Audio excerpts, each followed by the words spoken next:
So you probably already know this, but it is worth repeating that Fox News exists to make you stupid. I'm saying this, Representative Sean Casten is saying this. I want to show you what's going on today. Fox News exists to make you stupid. If you don't think they're good at that, I'd invite you to spend time chatting with any of my colleagues who have Fox News on in their office all day. And again, that's coming from Representative Sean Casten. Now, what are we talking about here?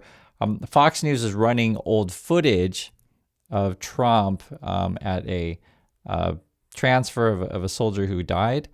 And in fact, this is the original photo and footage, which I'll show you. This says from the White House, 6 fallen warriors represent the very best of America, giving everything in their service to our country. Their service and sacrifice will never be forgotten. Freedom is never free. And then there's Trump right there wearing a white baseball hat. We've shown this before on the channel. There's the actual footage, just showing you see the original. And then evidently the Fox decided that they're going to take that out and show you old footage, right? So there he is right there, and you can see he's got his white hat on, and Melania's right next to him. And this is what they're just showing you a few hours ago. So basically they're running propaganda, right? Old footage. While that's going on, at the moment, it appears that Trump and his people are considering using special forces in Iran. Now, that's been actually in the talk on a couple different outlets the last couple of days, but now we're getting more details, and it says U.S. considers the idea of special operation to seize Iran's uranium. More details, it says President Trump is weighing the option of deploying special forces on the ground to seize Iran's near bomb-grade uranium, as officials grow increasingly concerned the stockpile may have been moved, according to 3 diplomatic officials briefed on the matter. It also went on to say that we're not sure exactly where it is. Now, publicly, they'll say, oh, yeah, we definitely know where it is, but they might not necessarily know. And we're getting a lot of leaks lately because I think there's people who are resisting the Trump administration, just to be frank with you guys. There was a leak recently where I guess our intel, U.S. intel, said before the U.S. and Israel attacked that any sort of large assault, chances are would not change the regime in Iran. So the phrase they used would be unlikely to change the regime. Axios also reports the same thing, that the U.S. is, again, thinking about special operations. They probably won't mention this stuff. I mean, this is just being leaked. And I just want to let you guys know what's going on. Publicly, you have to hear what they're saying now. This is Lindsey Graham on Fox. And we're going to win. All Israel right, and the United States, you just wait to see what comes in the next 2 weeks. The next 2 weeks meaning what? We're going to blow the hell out of these people. This regime is in a death row now. It is going to be on its knees. It's going to fall. And when it falls, we're going to have peace like no other time. We're going to have prosperity unlike anyone could ever imagine. Peace brings prosperity. You can't do it by talking. The Democrats criticize this operation. They didn't do a damn thing. These men and women in the military should make us all proud. So that's Lindsey Graham saying they're, watch the next 2 weeks. And I'm just showing you from Bloomberg, Axios, NBC News, basically from the inside, that they got reports that Trump is looking to use special forces in Iran.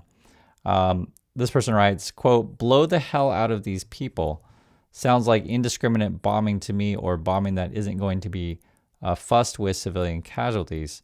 Meanwhile, some Iranian diaspora were calling this guy, quote, Amu Lindsey, a.k.a. Uncle Lindsey, as a term of endearment, low IQ behavior. Meghan McCain was also calling out Lindsey Graham. Meghan writes, I've known Lindsey Graham since I was a child. I am imploring anyone who will listen in the Trump administration to stop sending out this man as a surrogate. Wow. He is scaring people and doing damage to whatever message you're trying to sell the American public about the Iran war.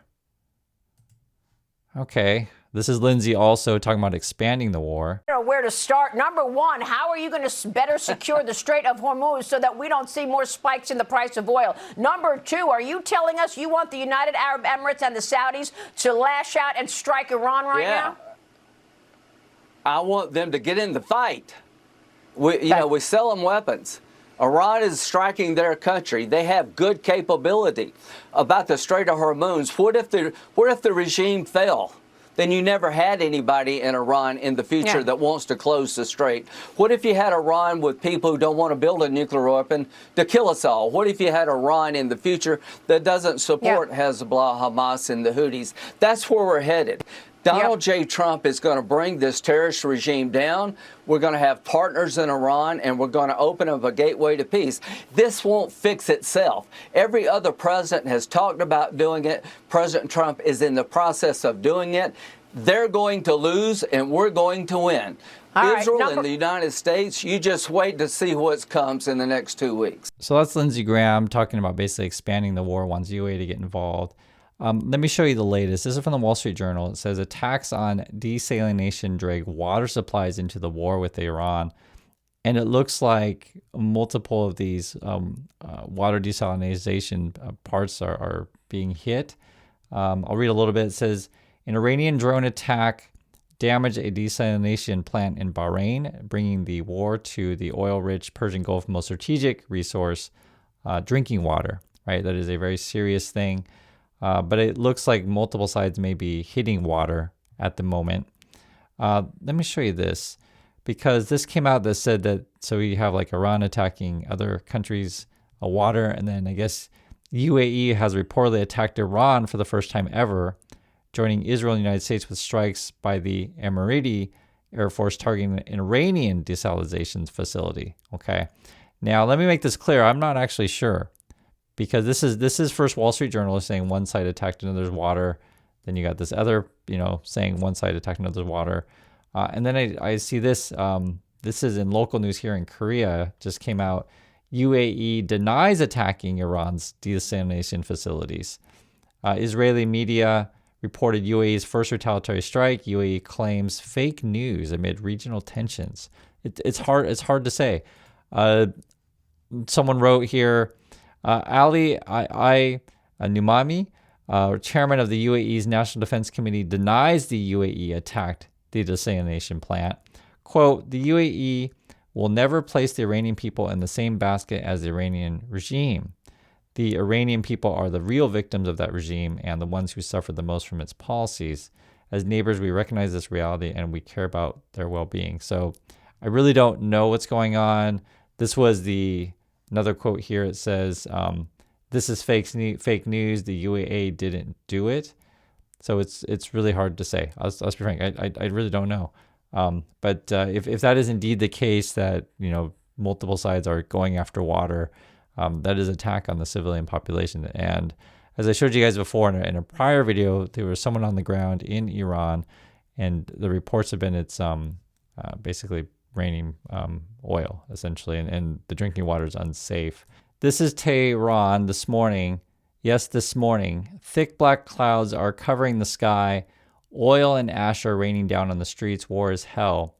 A pH test of the water in Tehran also shows that the water has become acidic, resulting from the oil and the ashes leaking into the freshwater supply of the city. The corrosion of the city's water and sewage pipes will become a problem for the city, a problem for the generations to come. So basically, there's having problems with drinking water in Iran. And again, I'm just saying, if Iran is also attacking the water plants basically in other cities, you could have a real situation, a real humanitarian situation in multiple countries in the Middle East. So that's what's happening now. Let me ask you, because NBC News is reporting that Iran is receiving help from Russia to help locate U.S. forces. Are you receiving any help from Russia? Well, we have a strategic partnership with Russia. So that's a yes? And, a military cooperation between Iran and Russia is not something new. It's not a secret. It has been in the past, and it's still there and will continue in the future. Is Russia helping you locate U.S. forces? I just want to be very clear here. Well, I don't have exact military information. As far as I know, we have a very good partnership with Russia. So they are helping you. They are providing intelligence. Well, they are helping us in many different directions. I don't have any detailed information. Okay, let's move. So that's part of the discussion of how big will this war get. It's already a regional war. Will it turn into a world war? Evidently, Lindsey Graham is cheering this kind of wars on. Let me show you what I'm talking about here. I'm not looking for a fair fight. If we get in a fight, I want to win it. I want to win it quick. I'm in Miami. You see this hat? Free Cuba. Stay tuned. Yep. The liberation of Cuba is upon us. It's just a matter of time now. You see this hat? Make Iran great. President Trump said the only way to make Iran great is for the people to take over. We're marching through the world. We're cleaning out the bad guys. We're going to have relationships with new people that will make us prosperous and safe. I've never seen anybody like it. This is Ronald Reagan plus. Donald Trump is resetting the world in a way nobody could have dreamed of a year ago. He is the greatest commander-in-chief of all time. Our military is the best of all time. Iran is going down, and Cuba is next. All right. Well, we'll be watching what's next on Cuba. For sure, got a lot of hats there. The president. So that's Lindsey Graham, and I'll just say this. These guys are completely whacked out, and the way they talk about it is that, you know, Trump wants to march through the world. That's their language, and so that's why this whole thing is deeply, deeply concerning. So that's what's going on. I'd like to hear your thoughts. Thank you for watching, and I'll catch you on the next video.